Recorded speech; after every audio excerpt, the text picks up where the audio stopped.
Welcome to the Philip Wiley Show. Take a look behind the curtain of professional hacking and hear compelling discussions with guests from diverse backgrounds who share a common curiosity and passion for challenges and their job. And now, here's your host, offensive security professional, educator, mentor, and author, Philip Wiley. Hello and welcome to another episode. I'm excited to have Yuri joining today. Yuri just came out with a book recently that's for people trying to start a career in cybersecurity. It's called Building a Career in Cybersecurity. And this is what the cover looks like. And we'll be sharing a link where you can find this book in the show notes. So it's a really interesting book. I mean, welcome to the show, Yuri. Thank you very much. Thanks for having me. Thanks for the invitation. I truly appreciate it. Yeah, great to have also a fellow author. I think you've done several books, but a fellow author and brother in iron. So it's good to have you on. Yes, definitely. We have a lot of things in common, and we didn't even know that we work out at the same gym at some point. Yeah, it's pretty interesting. Yuri and I probably have more connections in the fitness community than we do the cybersecurity community. We used to work out at one of the same gyms. We know a lot of the same people. I know his trainer, and so it's pretty cool to finally get to talk to you. I've seen you on social media. You know, your posts on LinkedIn and Twitter, and so it's great to finally be speaking with you. And for Texas standards, we are actually pretty neighbor, basically, because yes, we live kind of close.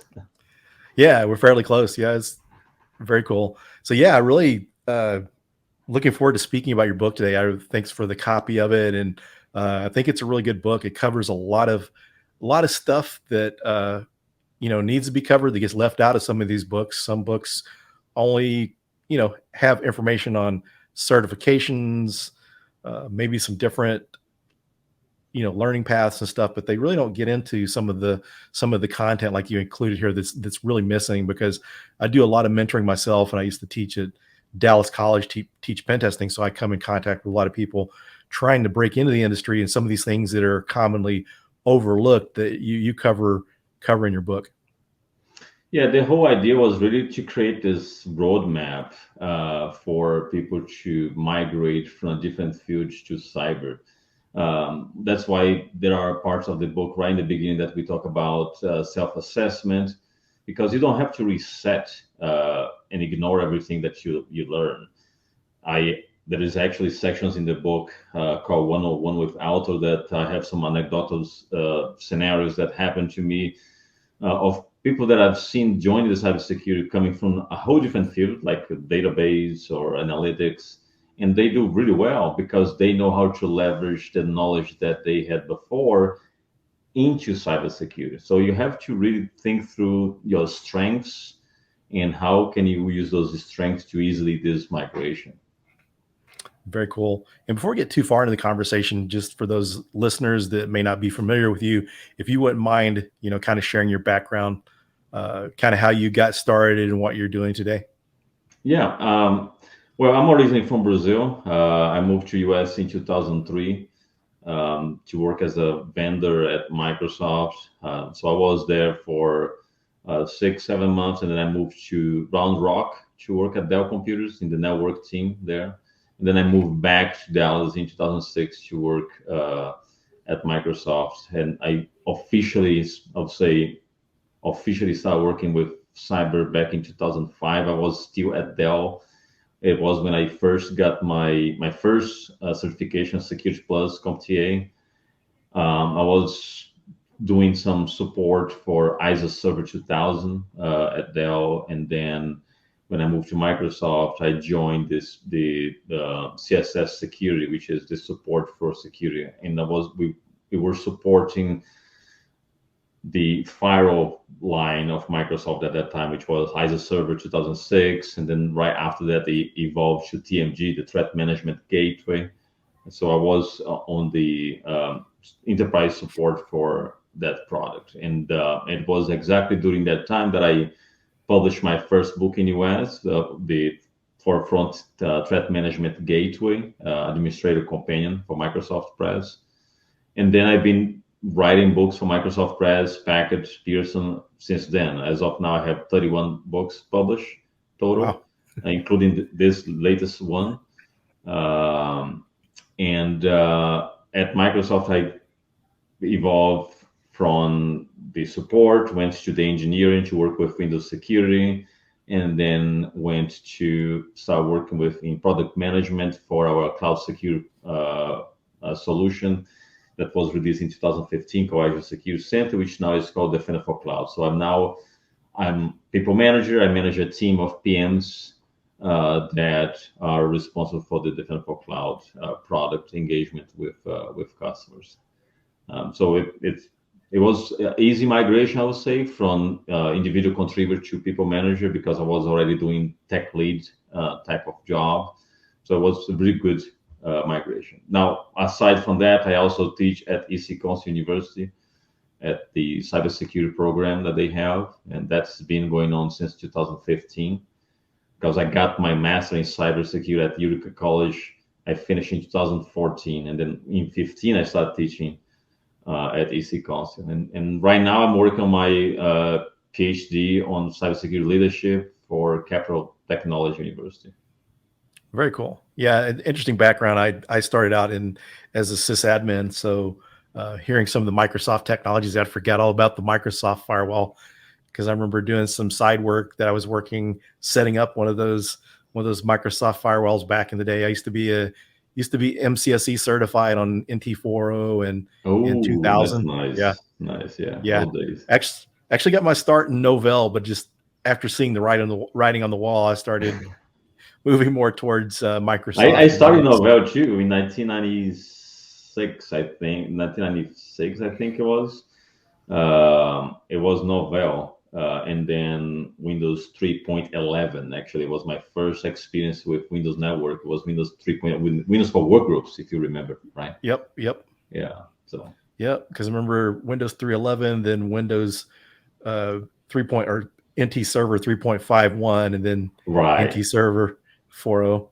So yeah, it's been interesting evolution. I mean, the cool thing about all the opportunities you have security wise, because remember back in the day, there was pretty much like network security. There really wasn't a lot of other people that set up user accounts. There really wasn't a lot of roles, but now the way the security world's evolved, there's like so many different roles in security. It's not as simple as it used to be. Yeah, and I remember that I think that my first experience with a big outbreak at that time, it was 1998, I think, 1998, 1999. It was the I Love You virus that was spread out through Exchange. And at that time, I was actually administering the Exchange 5.5 in this company, and it was a nightmare. Yeah, imagine back before, it used to be hard to administer a lot of computers. They didn't have all the nice softwares and stuff to administer all the servers. Some of my remembrances is Code Red and NIMDA viruses back in the day. Yeah, no, it was a nightmare to deploy things, to hardening things at scale. It was really a nightmare. Nowadays it's so much easier. And people at the beginning were skeptical with cloud, because I was in this journey to convince people that cloud was important. I remember at the Tech Ed 2014, I was presenting in Madrid about private cloud, because they were so resistant with cloud that they didn't want to do public cloud. They just wanted to do private cloud. Fast forward now, everyone is in public cloud. AWS, GCP, Azure, it doesn't matter, but everyone is moving to cloud without the skepticism, because actually cloud is enabling people to be more secure. Yeah. One of the things that's nice about cloud too, that some people that are not in industry may not think about, especially those that kind of grew up in a cloud-centric world, is like business continuity and disaster recovery planning. Used to, when everything was on-prem, you'd have to have a hot or cold site somewhere that you could spin up, get all your servers and stuff running. So now with cloud, that's really made that really, you shouldn't have that issue. Yeah, and there are things, for example, that were extremely expensive to implement, like MFA or any other method of authentication. With cloud, it becomes way much easier, right? Because in the past, you had to maintain all the infrastructure on-premise. You have to really know deeply all those technologies to implement and deploy and maintain. And then the expensive hardware tokens too, and you didn't have a lot of choices when it came to some of that stuff. True. Yep. Yeah, one of the most interesting Radius servers I remember, there used to be one called Steel Belted Radius, which was kind of funny. Yeah, the Radius server was definitely something that it was not an easy task to set up. I remember it was so many. My first experience with Radius was in 1999. Also working on this telecommunication company, and it was a Cisco solution at that time. But it was so complicated. You really needed to have a really deep level of knowledge in Cisco OS and be specialized just on that area to be able to make the configuration. It's way easier nowadays. And one of the things that people take for granted is since it's so easy, they sometimes forget about the foundation knowledge, right? Because how many people nowadays really know what it is a TCP/IP stack and what is a TCP/IP address and what is a handshake? You know, a lot of people don't know about that. And this is something that drives me crazy because I still think those concepts are foundational and everyone that is moving and migrating to cyber should know. That's why on the book I say there are two knowledge foundation things that you need to know: operating system and network communication. Yeah, I think people nowadays get too excited to get into doing the actual work and then skip over the basics. I think people like ourselves, we were kind of fortunate. I think that we were kind of forced to learn the basics because you're not going to work in IT if you didn't know networking and operating systems, understand TCP/IP networking and all that. You wouldn't get in if you didn't know that. So now, and back then, you know, there really wasn't, you didn't see as many security roles. Because I remember when I went to work for the mortgage company I worked for, when I started with them in 98, there was not a security team. The network administrators managed the firewalls, and security was just kind of an afterthought. I remember my first day there, the director over IT came up and had me as a sysadmin, had me going to take away admin access out of Novell NetWare, out of Novell Directory Services from the people that didn't need it. And so I had a lot of desktop support people. My first time meeting them weren't too happy because they lost their admin access, but just kind of the way things were then. Yeah. I remember a similar situation, but it was when we had in this telecommunication company that I was working back in the day in Brazil. They had a big layoff, and I was the guy that was working to create a script to disable all the accounts and everything. So when people couldn't log in, they were calling the help desk and they said, well, your account got disabled because you were fired. So it was a really tough situation. But you are absolutely right. At that time, there was not really an information security department at all. I think that at least in Brazil, back in the day, information security dedicated to information security started like 2005, 2004 is really when people started to think about that. Yeah, pretty much in the US, if you were in security early 2000s or before that, especially if you're in the 90s, you would have had to been in the government somewhere, because some of the people I know, Ira Winkler is one example. One of my coworkers at the company I work for, he started out like in the NSA or something like their DOD. So, before that, other US companies might have had a firewall, might have had antivirus, but no teams. Yeah, they, as you said, they might have had the products, but it was the sysadmin responsibility to set up and to configure everything, right? It was actually part of IT. So with the evolution of security, there's some things that make things so much easier, but at the same time, things are so much more complex now, with all these new technologies. Before, we had maybe some internet threats, and, you didn't have all the Internet of Things, and all these connected devices to the internet and stuff, and it's gotten more complex. How do you feel like the education routes have changed? Do you think it's become more complicated to learn security? Yes, but I think that we are only going to evolve to really the next level in security awareness and cybersecurity in general when we start incorporate security fundamentals at school, right? So in high school, you should really have a discipline that covers information security. Everyone should be aware. Security should be second nature. For example, you really don't leave your house and you unlock the door because this is the kind of physical security second nature that you have. So unless we start building this level of awareness about information security that becomes second nature, I think it will continue to be a challenge for many people to be aware about what's going on out there. So I always advocate to have information security as part of school programs, at least the basics. Everyone should leave high school having that knowledge, right? And when it comes to people that are going to college, it needs to get better because even bachelors in information system or computer science, they don't really cover security as a discipline, and that needs to change. So there is a lot of education that needs to improve for us to get there. I travel a lot to Israel because the security team that I partner with at work, they are all there. Most of the security software developers and the security products that we create, they are developed in Israel. And the level of secure awareness in Israel is like tremendous. But that's because of the military, right? Because everyone needs to go to the military. And then when they go to the military, they immediately are exposed to a lot of cyber security stuff. So that's why most of the security startups come from Israel because there's so many talented people there.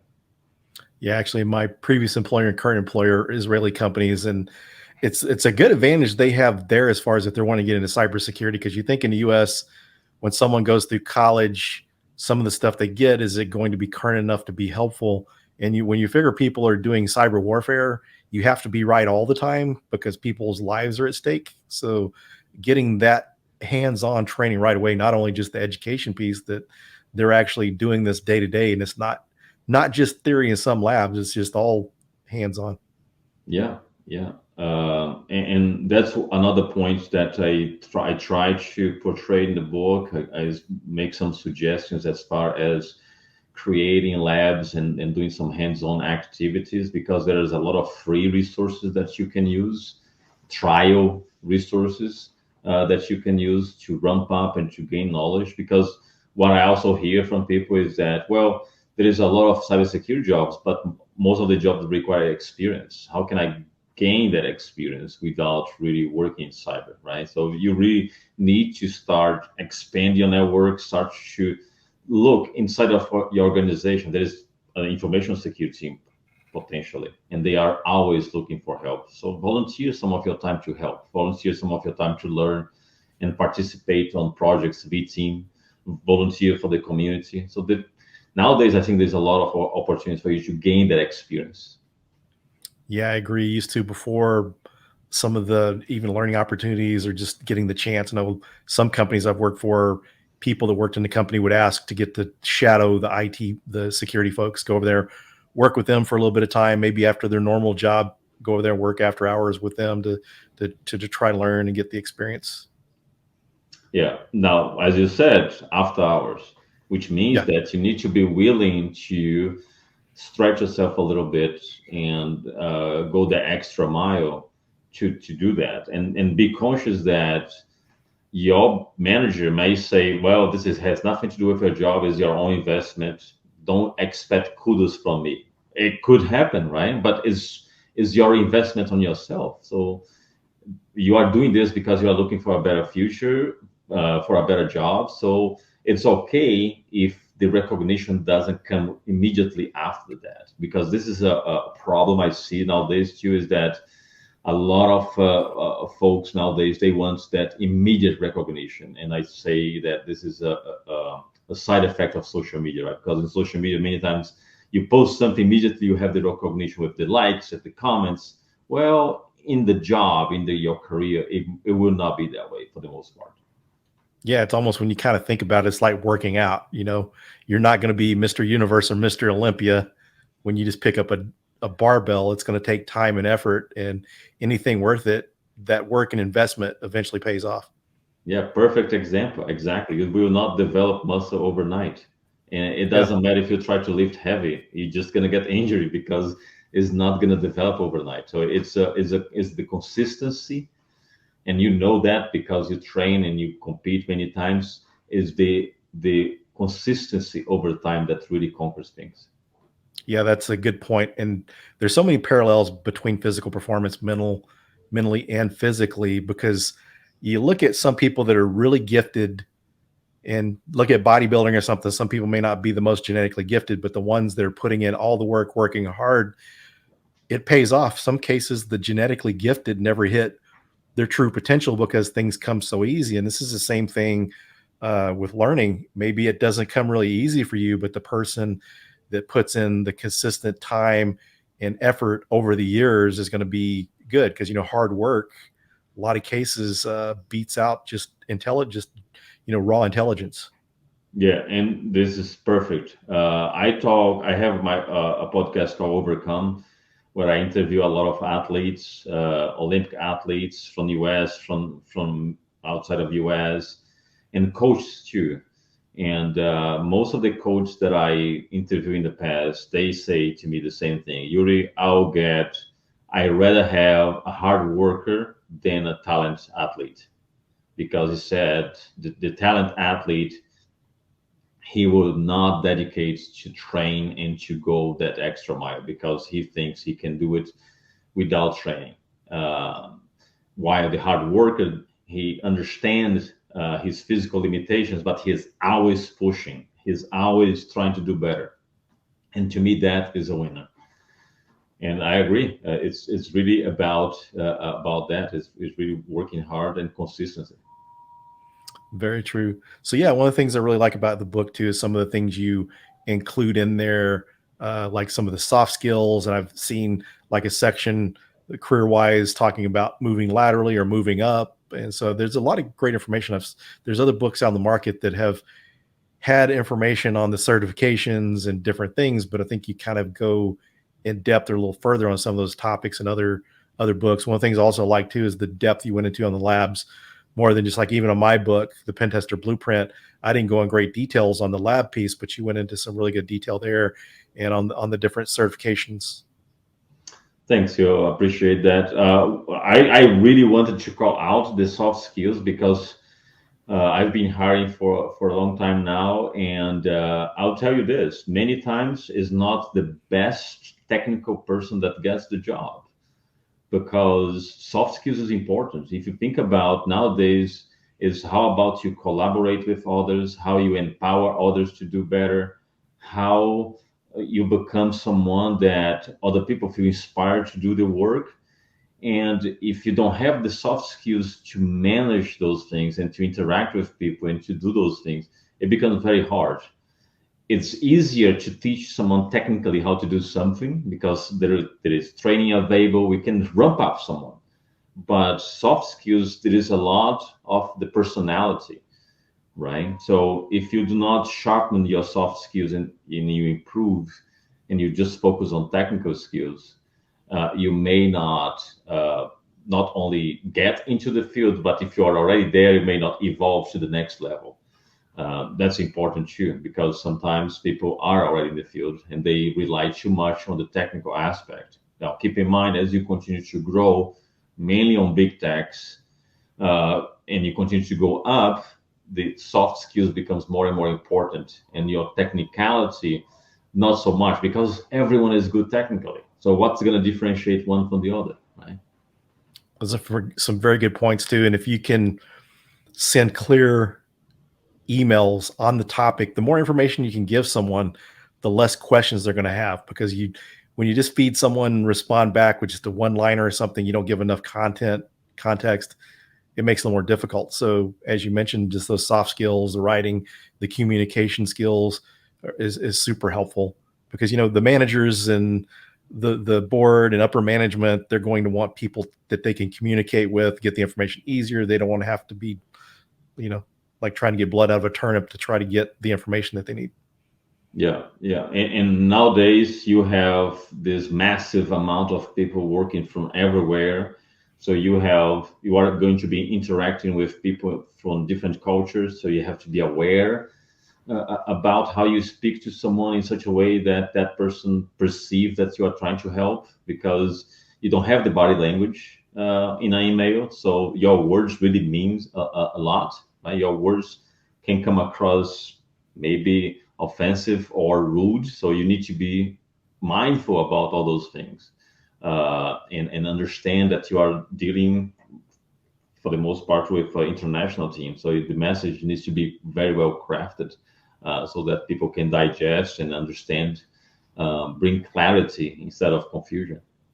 That's a great point, and avoid stuff like slang, because what some slang term they can't look up in Google Translate or something, it makes it more difficult. So you have to be pretty clear on that. I mean, sometimes I feel like it's a different language when I started dealing more with sales and marketing people.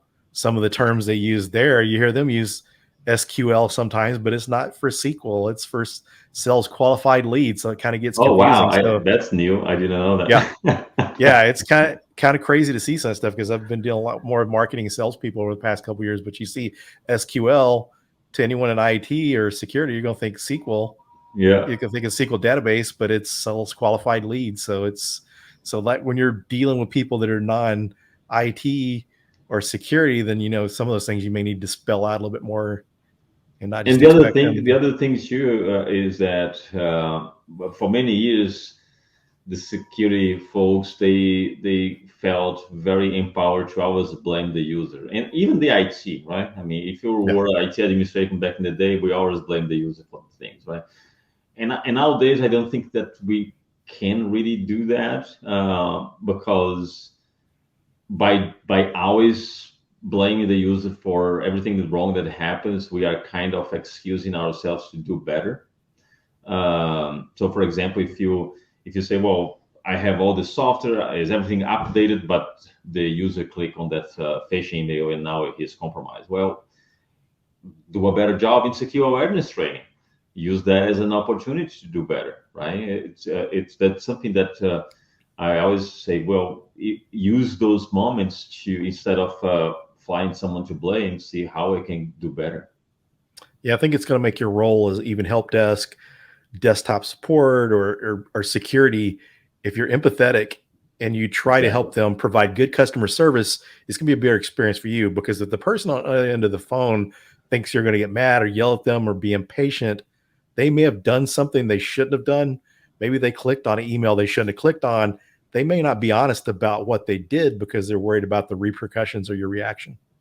That's an excellent point, and it did happen many times.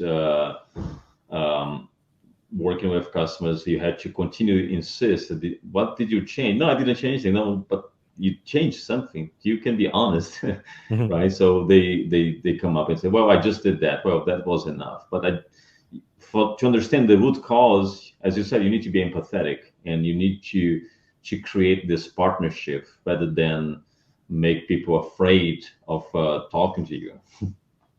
Yeah, very good points. We're getting down close to the end of the podcast. Is there anything you'd like to discuss or anything about the book that we haven't mentioned that you'd like to share? Uh, Well, I think that the to finalize and wrap up the mess, I will say, if you are in this transition between IT or any other area to cyber, there are a lot of opportunities there. And one of the things that the book also tries to clarify is what are the ramifications of cybersecurity. Because if you just say, I want to work with cybersecurity, it's almost like saying, I want to be a doctor, right? What is your specialization? What do you want really to do as a doctor? So cybersecurity is so big when it comes to jobs and opportunities that you really need to narrow what you want to invest. Because if you start shooting to all the sides, you're going to derail, you're not going to have a clear path to go. So, first of all, don't go to where everyone is going. Go to where you feel passionate about. That's a question that I receive a lot. Should I be a pen tester? Should I be a cybersecurity analyst? Well, I don't know. It depends on what you want for your life. It depends on what you're passionate about. Or what do you want to do it? So only you can answer that question. So go to where you feel passionate about. And to understand that, you need to learn the ramifications. And this is something that the book also brings. Yeah, that's some very good advice. And for anyone trying to get started out, if you find something you're passionate about, it's not like work. I mean, it's like, yeah, if you don't enjoy it, it's going to be hard to put in the time. And, when you're starting out, you have to put in more hours. Then once you kind of get into it, get acclimated, you still need to study, but it's not as difficult. Right. Excellent. Well, we'll share in the show notes the link to your book and any social media accounts so people can contact you. I appreciate you taking time to join me today. It was great discussing your book and cybersecurity. Awesome. Thanks a lot, Phil. Thanks everyone for watching, and thanks for inviting me for the show. Oh, you're most welcome. Thanks everyone, and we'll see you on the next episode. Thank you for listening to The Philip Wiley Show. Make sure you subscribe so you don't miss any future episodes. In the meantime, to learn more about Philip, go to thehackermaker.com and connect with him on LinkedIn and Twitter @Philip Wiley. Until next time.